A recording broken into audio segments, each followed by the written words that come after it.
Huddle with corporate cars, delivering affordable luxury European vehicles nationwide. And we have Jock Anderson from the NBR. Hello, Jock. And we've got Cameron Slater from Whale Oil. Hello, Cameron. Hello. Good to have you back. Jock, issue number one, and the police discounted the so-called new evidence on Robin Bain's thumb as proof he was the person responsible for the killings of his wife, 2 daughters and son. What do you make of this? TV3, they said it was a game changer that more or less proved Robin Bain did it. What do you see in this? Well, the police report is to be expected. I think they're probably in a better situation to assess the scientific and the forensic evidence than a commercial television program. Whether or not they may have thought this was a game changer and the world was going to change, that's over to them.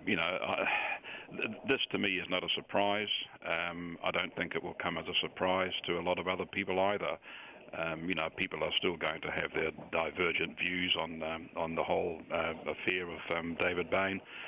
We've all got our own opinions. I don't think anything's going to change. What do you see in it, Cameron?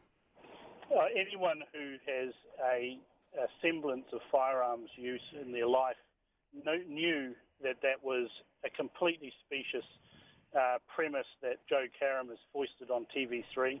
It's disappointing that TV3 fell for such an obvious falsehood, and it was always going to come out this way once proper forensic scientists rather than amateurs from down on the farm and Joe Karam and his pals and TV3 wanting to make the news rather than report the news.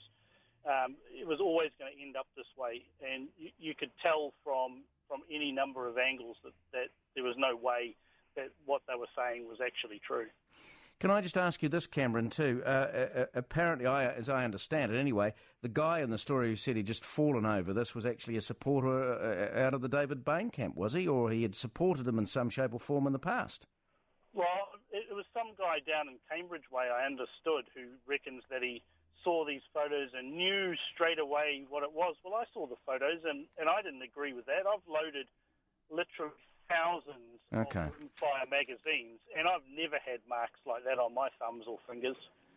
All right, issue number two, Jock, is the shock or Big Brother story as watching us. The government agencies see everything about us. This was in the Herald today. Do you care about this? Well, not really. I mean, what they've done is they've just pieced together a whole bunch of information that is publicly available anyway and has been for ages. There's really nothing new here.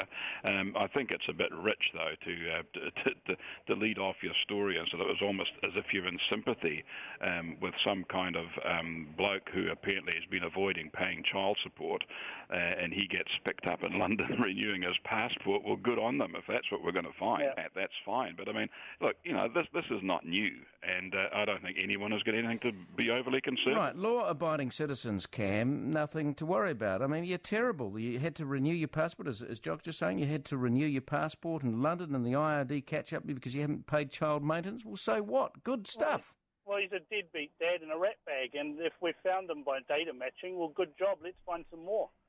That's the thing, is that data matching is designed to catch rat bags. If you pay your taxes and you operate within the law, then you're never going to be data matched. It's just a farce, and it's been going on for years anyway. I mean, this is not new. It's not something stunningly new. I can remember Helen Clark passing updates for data matching between Ministry of Social Development and IRD and so forth. But if, again, I say, if we're catching deadbeat dads and rat bags, where's the problem? We'll come back in a moment. Cameron Slater and Jock Anderson on The Huddle. It's now 14-6.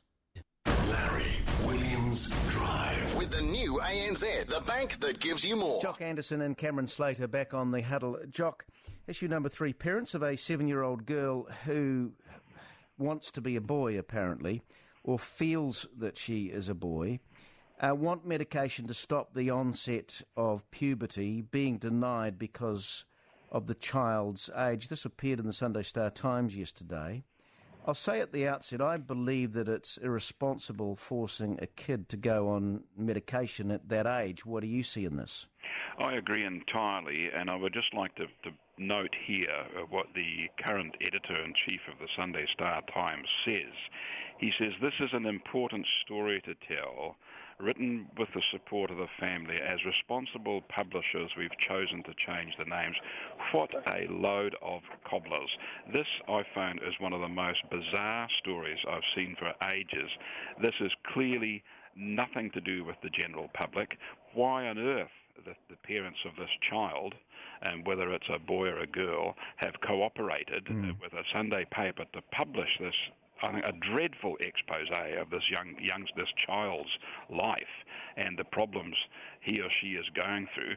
Whether the Sunday Times went to them and dug them out, or whether they ran to the media with their story, I think it is a deplorable performance. Right. The issue is with the parents here, I think, Cameron. You know, you get advice from clinicians. Why would you go and plaster this all over a paper?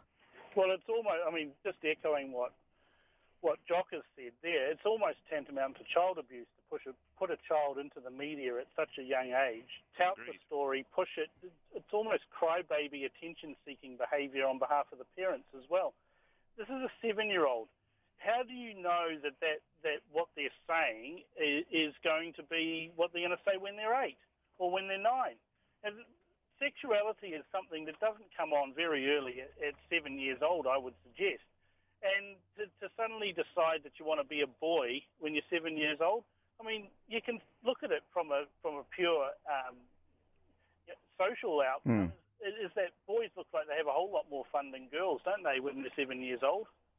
Well, the thing is, a child at 7, Jock, cannot make this decision, and I don't think the parents should be making medical decisions for them. And anyway, this has all the hallmarks of some of those peculiar religious persuasions who deny their children, proper medical care, and they hope that someone else, in a higher sphere is going to fix them. Now, these people have a legal responsibility to ensure that their child is not exposed to this type of thing. Right, and medical people have ethics and all that sort of stuff. Cameron, final word to you. I mean, you let the kid grow up, don't you? Be a tomboy, whatever, and then you look at it a little later and see what the story is. I mean, it's interesting in this story that there is actually a paucity of proper medical people quoted in this story.